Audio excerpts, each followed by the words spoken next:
Good evening, audience. My name is Mike and my friend Tracy. I want to start this presentation by asking, who here think that don't have fear?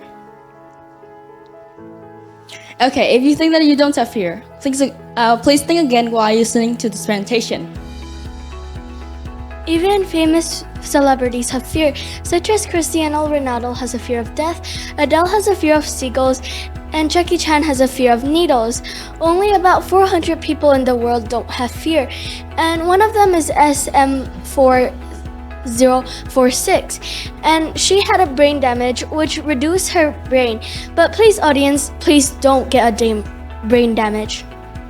So, what is fear? Fear is a natural and a biological condition that we all experience, say Dr. Sikora. And another definition was given by the Cambridge Dictionary that fear is an unpleasant emotion that caused by the belief that someone or something is dangerous, likely to cause pain or threat. Well, what's the difference between being scared of something and having fear? Being scared of something means that it is temporary, while having a fear is that you have it for a long time. Having a fear of something is that you experience it a lot. You are frightened of it, and sometimes you even get nauseous when you look at it. There's three kinds of fear. The first one is biological fear. It's when you touch something, like when a bee sting you and you feel hurt, then you would have the fear of bees. And psychological fear is that when you think of it, like trypophobia, a fear of circles, is that when you think of it, it resembles snake scales or something scary, which makes you have a fear of it. And logical fear is when you think of it and think, oh, when you have a bee stings, then you might die. So that's why you have a fear of bees. So, what causes fear?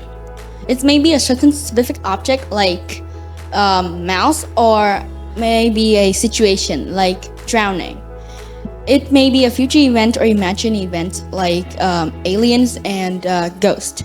You may have bad encounter with it and can be innate or learned. Well, then why do you have fear? People have researched that our bodies have fear to protect us. We have fear to stop us from encountering something scary or something that might harm us.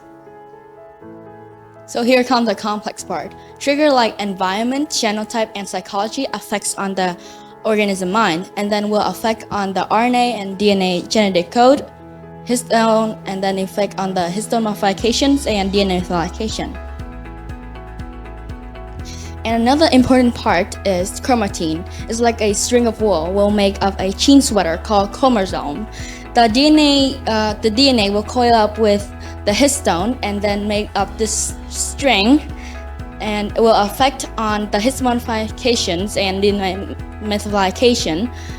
It will affect on the sperm cell and egg cell, then affect on the offspring.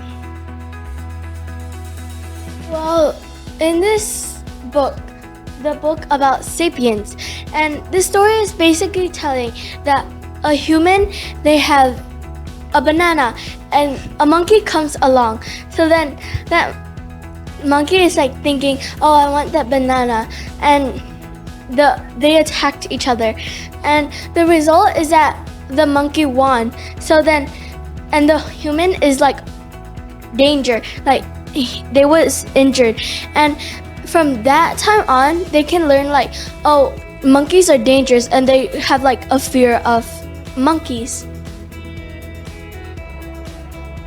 Well, then how do you use fear? You can use fear for businesses such as roller coasters or scary house. It is certain that adults have fear more than, like, if you have go on a carousel, would you be scared of it more? Now you can use fear to being a leader. First, leaders who are feared control all the employees' power, and they give harsh punishment and little rewards. The employees will put more effort into work and try to avoid errors. And leaders who are loved usually take care of their employees. They respect the employees' workplace and cultures. And to be both, meaning that you balance between being a leader and being loved, which means you still care about your employee, but you push them and be harsh on them a little bit to make more things done in your company. Now, one way to overcome your fear is you have to hold your wand like this, and then, according to the Prisoner of Azkaban, book 3 of Harry Potter, you have to hold your wand like this. When you're facing your fear, you have to shout out ridiculous. And that's one way. There are also other ways. There's other scientific ways like getting used to it and making your fear become more normal and having to make it seems like your everyday. Now, when you talk about your fear, you have to start with pictures of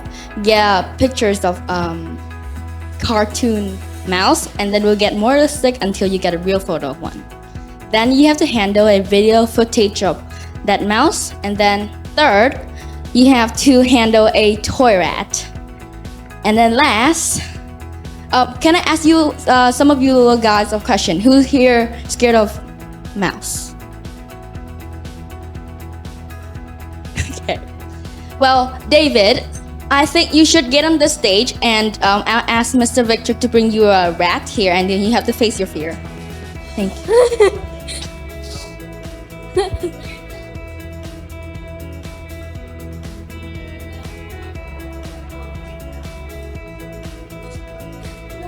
There's other things when you can't be too force yourself.